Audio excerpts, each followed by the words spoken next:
नमस्कार, मैं हूं आर के प्रजापति और आप देख रहे हैं डीपी एजुकेशन अपडेट। आज हम बात करने वाले हैं भूगोल के बहुत जो महत्वपूर्ण प्रश्न हैं उसके बारे में, जो लगभग हर परीक्षाओं में पूछे जाते हैं। आप देखिएगा, आप किसी भी सेट को उठा के देख लीजिए। हम जितना भी अब सेट लेके आ रहे हैं, जितने भी सेट में मेरे प्रश्न होंगे, इसमें से हर परीक्षाओं में प्रश्न पूछे ही गए होंगे और पूछे ही जाएंगे। ये आपको विश्वास करके चलना पड़ेगा कि हम जितने भी आपको प्रश्न बताएंगे उसको ध्यान से पढ़ेंगे तो कहीं ना कहीं किसी भी आप परीक्षाओं का तैयारी कर रहे हो वो आएगा ही आएगा। ठीक है, तो आप हमारे साथ अंत तक बने रहिएगा, ध्यान से देखिएगा और कोशिश कीजिएगा कि ध्यान से पढ़ने का, क्योंकि हम जितना भी पहले का प्रश्न है उसको डेटा के साथ और सही डेटा और ताज़ा डेटा लेके आए हुए हैं आपके लिए। ठीक है, तो आज हम भूगोल पे सेट बना के आए हुए हैं। सेट फर्स्ट है ये हमारा, बहुत ही महत्वपूर्ण चुनिंदा प्रश्न है जो बार बार पूछे जाते हैं। हमारा हेडिंग से ही पता चल रहा होगा, चाहे आप यूपीएससी का तैयारी कर रहे हो, बीपीएससी का कर रहे हो या ऑल पीसीएस का कर रहे हो, एसएससी, सीडीपीओ, एनटीपीसी या ऑल कॉम्पिटिटिव एग्ज़ाम के लिए ये बहुत ही महत्वपूर्ण है। ठीक है, चलिए तो हम स्टार्ट करते हैं। तो इसमें हमारा पहला प्रश्न है, सी ऑफ ट्रैंक्विलिटी कहाँ पर स्थित है। देखिए, सी ऑफ ट्रैंक्विलिटी ये आपको पता होना चाहिए। सी ऑफ ट्रैंक्विलिटी चंद्रमा पर अवस्थित है। कहाँ पे स्थित है? चंद्रमा पर। ठीक है, आपको याद रखना है हमेशा, सी ऑफ ट्रैंक्विलिटी चंद्रमा पे स्थित है। दूसरा प्रश्न हमारा, निम्नलिखित ग्रहों में से किसे सौंदर्य का देवता कहा जाता है, मतलब किस ग्रह को सबसे सुंदर माना जाता है। तो हमारा आंसर है शुक्र। शुक्र ग्रह सबसे चमकीला होता है, इसलिए इसे सबसे सुंदर ग्रह माना जाता है, सौंदर्य का देवता माना जाता है। ठीक है, आगे देखते हैं। सबसे अधिक चमकने वाला ग्रह, अभी तुरंत बताएं, सबसे अधिक चमकने वाला ग्रह शुक्र है। चलिए आगे प्रश्न की तरफ बढ़ेंगे हम लोग। अगला प्रश्न हमारा, सूर्य की परिक्रमा के दौरान पृथ्वी सूर्य से अधिकतम दूरी पर किस महीने में होती है। यानी पृथ्वी और सूर्य के बीच अधिकतम दूरी किस महीने में होती है। तो ये होती है 4 जुलाई को। कितने जुलाई को? 4 जुलाई को। ठीक है, तो किस महीने में हो गया? तो जुलाई महीने में हो गया। चलिए आगे देखते हैं। सूर्य और पृथ्वी के मध्य अधिकतम दूरी होती है, तो अभी तो बताया ही 4 जुलाई को होती है। सूर्य और पृथ्वी के बीच 4 जुलाई को अधिकतम दूरी होती है। सूर्य और पृथ्वी के मध्य न्यूनतम दूरी, अब देखिए यहाँ पे न्यूनतम दूरी का बात किया जा रहा है। न्यूनतम दूरी कब होता है? तो 3 जनवरी को होता है। 3 जनवरी आपको याद रखना, ये पूछा गया, बहुत बार पूछा गया एग्जाम में। आगे देखते हैं हमारा, पृथ्वी को उसके काल्पनिक अक्ष पर घूमने को क्या कहते हैं। यानी पृथ्वी जो है उसका अक्ष पर घूमता था ना, देखिए इसको ध्रुव बोलते हैं। ये दक्षिणी ध्रुव, इधर उत्तरी ध्रुव। लेकिन ये जो अक्ष है, ये इस पे जो ऐसे रोटेट करता है ना, ऐसे ऐसे जो रोटेट करता है पृथ्वी, इस अक्ष पे रोटेट करने यानी घूमने को क्या बोलते हैं? तो घूर्णन बोलते हैं। क्या बोलते हैं? घूर्णन। ठीक है, चलिए आगे तरफ बढ़ते हैं हम लोग। पृथ्वी और सूर्य के मध्य सर्वाधिक दूरी किसके दौरान होता है। अब देखिए, पृथ्वी और सूर्य के बीच जो सर्वाधिक दूरी होता है ये कब होता है? अपस्वर्ग कहलाता है या उपस्वर्ग कहलाता है, ये देखना है। तो अधिक दूरी है तो अपस्वर्ग, कम दूरी है तो उपस्वर्ग। आपको याद होगा आरोही क्रम और अवरोही क्रम। आरोही मतलब होता है बढ़ते क्रम में, अवरोही मतलब क्या होता है? घटते क्रम। उसी तरह अपस्वर मतलब बढ़ते, यानी ज़्यादा दूरी। ज़्यादा दूरी मतलब अपस्वर, अपस्वर मतलब ज़्यादा दूरी, और उपस्वर मतलब कम दूरी। तो अधिकतम दूरी, सर्वाधिक दूरी का बात किया जा रहा है तो अपस्वर कहलाता है। ठीक है, निम्नलिखित में से किससे पहली बार कहा कि पृथ्वी गोल है? किसने पहली बार कहा था कि पृथ्वी गोल है? तो एरिस्टोटल ने कहा था। किसने कहा था? एरिस्टोटल। ठीक है, एरिस्टोटल ने ही कहा था कि पृथ्वी गोल है। चलिए अगला प्रश्न की तरफ हम लोग बढ़ेंगे।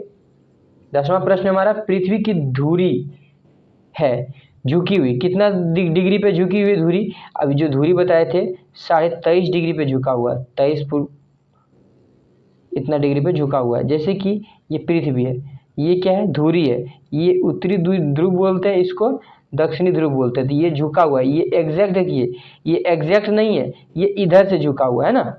तो ये जो झुका हुआ है, ये कितने डिग्री पे झुका हुआ है, तो 23.5 डिग्री पे झुका हुआ है। ठीक है, चलिए आगे बढ़ते हैं।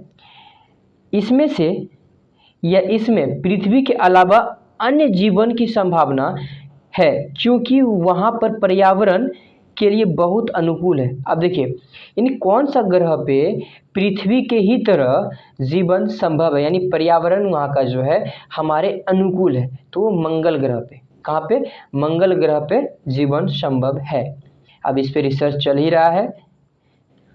आगे देखते हैं, सूर्य के गिर्द एक परिक्रमा के लिए निम्न में से कौन सा एक ग्रह अधिकतम समय लेता है। सूर्य के अगल बगल परिक्रमा के लिए कौन सा ग्रह सबसे अधिक समय लेता है। जो सबसे बड़ा ग्रह होगा वही सबसे लेट से घूमेगा, क्योंकि बड़ा ग्रह है तो इसको बड़ा परिक्रमा करने में बड़ा चक्कर लगाना पड़ेगा, और बड़ा चक्कर देरी से होता है, तो इसको कह सकते हैं बृहस्पति। बृहस्पति सबसे बड़ा ग्रह है, ठीक है ना। तो बृहस्पति को सूर्य का परिक्रमा करने में सबसे अधिक समय लगेगा। ठीक है, अगला प्रश्न की तरफ बढ़ेंगे हम लोग। 13वां प्रश्न है हम लोग का, निम्नलिखित में से कौन सा तारा पृथ्वी के सर्वाधिक समीप है। पृथ्वी के सर्वाधिक समीप सूर्य। सूर्य एक तारा है। देखिए, सूर्य को ग्रह मत मानिएगा। पृथ्वी ग्रह है, बुध ग्रह है, शुक्र ग्रह है, मंगल ग्रह है, लेकिन सूर्य क्या है, सूर्य एक तारा है। ठीक है, तो सबसे नजदीक तारा कौन सा हो गया, सूर्य हो गया। निम्नलिखित ग्रहों में से किसे चारों ओर वलय है, यानी किसके चारों ओर वलय है, यानी किस ग्रह के चारों ओर वलय है, जैसे कि ये ग्रह है। वलय किसको बोलते हैं, देखिए ये चारों तरफ ही इसको वलय बोलते हैं। ठीक है, किसकी तरफ चारों तरफ वलय है, यानी किस ग्रह के चारों तरफ वलय है, तो शनि ग्रह के चारों तरफ वलय है। ठीक है, शनि ग्रह के कितने उपग्रह हैं, तो 82। आपको ये ध्यान से याद रखना पड़ेगा, क्योंकि कहीं कहीं आपको डेटा मिलेगा 61, जो कि गलत है। ठीक है, यानी 8 अक्टूबर 2019 के अकॉर्डिंग ग्रहों की सूची में शनि ग्रह का जो उपग्रह है उसकी संख्या 82 हो गई है।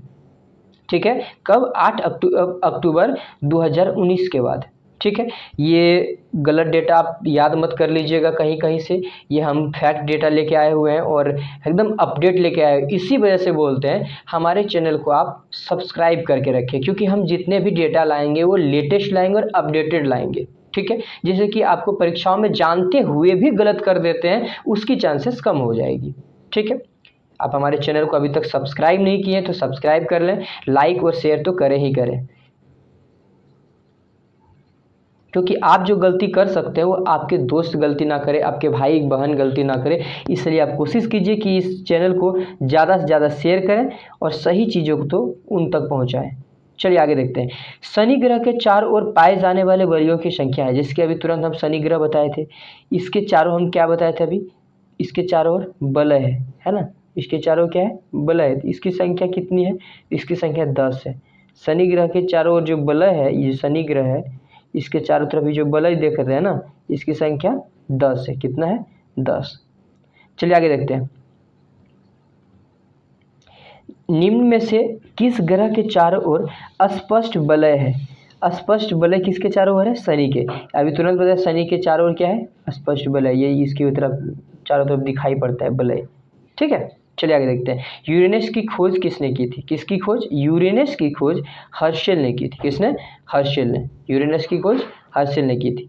चलिए आगे देखते हैं, 19वां प्रश्न है हमारा, कौन सा ग्रह सर्वाधिक गैसों से घिरा हुआ है, तो यूरेनस। ठीक है, यूरेनस जो है सर्वाधिक गैसों से घिरा हुआ है। इसको आप ध्यान से याद रखिएगा, इसको हिंदी में अरुण बोलते हैं। हिंदी में क्या बोलते हैं, अरुण। आगे देखते हैं, यूरेनस के कितने उपग्रह हैं। यूरेनस के 27 उपग्रह हैं। ये फैक्ट डेटा है, इसको याद रखना है आपको। सौरमंडल का बाह्यतम ग्रह कौन सा, यानी सौरमंडल का सबसे अंतिम ग्रह, सबसे दूर का ग्रह। सौरमंडल में कितने ग्रह हैं, 8 ग्रह हैं, तो सबसे दूर वाला ग्रह कौन हो गया, उसका नाम है नेपच्यून, यानी वरुण। वरुण ग्रह सौरमंडल का सबसे दूर का ग्रह है।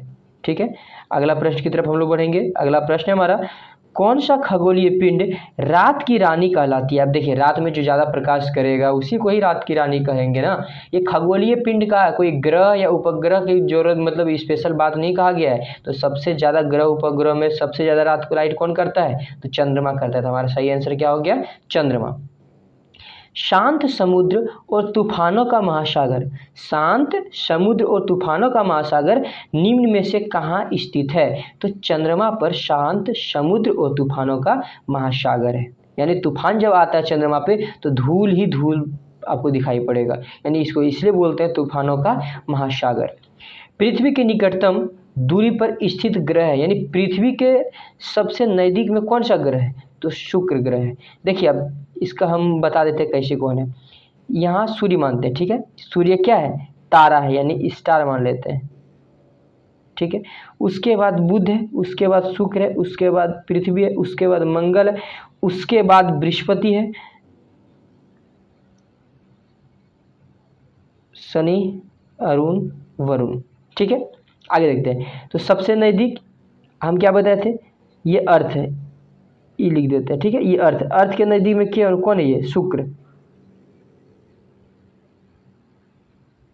शुक्र, और ये बुध। इसको याद रखिएगा आप, ठीक है।